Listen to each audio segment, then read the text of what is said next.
துவரம் பருப்பு நல்லா வேக வச்சு எடுத்துட்டேங்க பருப்பு சாம்பாருக்கு. இப்போ வந்து தக்காளி சேர்த்துக்கிறேங்க. தக்காளி வந்து 2 தக்காளி 3 தக்காளி சேர்த்துனா நல்லா ருசியாக இருக்குங்க சாம்பாருக்கு. தக்காளி கருவேப்பிலை போட்டாச்சு. அப்புறம் வந்து கேரட் போடுறேங்க. அப்புறம் வந்து கேரட் போட்டு பீன்ஸ் போடுவாங்க கொஞ்சமாக.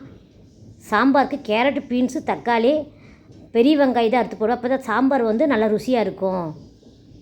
இது பருப்பு சாம்பாருங்க.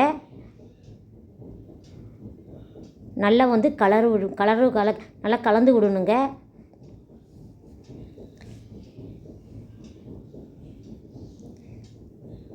தேவையான அளவு வந்து காரம் சேர்த்துக்கலாங்க. கொஞ்சமாக காரம் தேவையான அளவு காரம் சேர்த்துக்கலாம். அதே மாதிரி தேவையான அளவு கொஞ்சம் உப்பு சேர்த்துக்கலாங்க.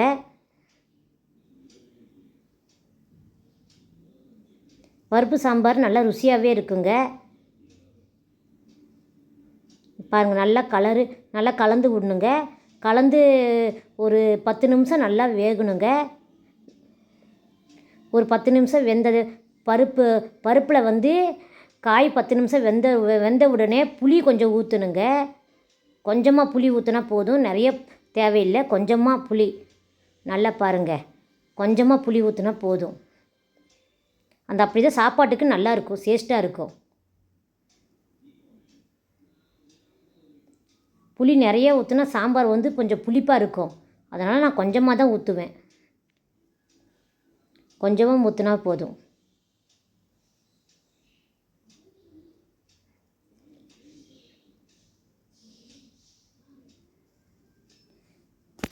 கொஞ்சமாக ஊற்றி நல்லா கலந்து விடணுங்க. நல்லா புளி வந்து ஒரு 1/4 மணி நேரம் நல்லா வேகணுங்க. அப்போ தான் புளி வந்து நல்லா ருசியாக இருக்கும். பருப்பு சாம்பார் சாப்பாட்டுக்கு ஊற்றி சாப்பிட்டா நல்லாயிருக்கும். அப்புறம் வந்து வடகம் கடுகு உளுத்தம் பருப்பு போட்டு தாளிக்கணுங்க. தாளித்து ஊற்றணுங்க. தாளித்து ஊற்றி ஒரு 1/4 மணி நேரம் அடுப்பில் இருந்தால் போதுங்க. அப்புறம் வந்து இறக்கிடலாங்க.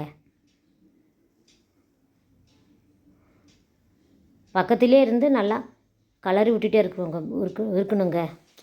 பருப்பாக இருக்குதா அடி பிடிச்சிட்டா என்ன செய்கிறது? கொஞ்சம் நான் கெட்டியாக தான் பருப்பு குழம்பு வைப்பேன், தண்ணியாக வைக்க மாட்டேன்.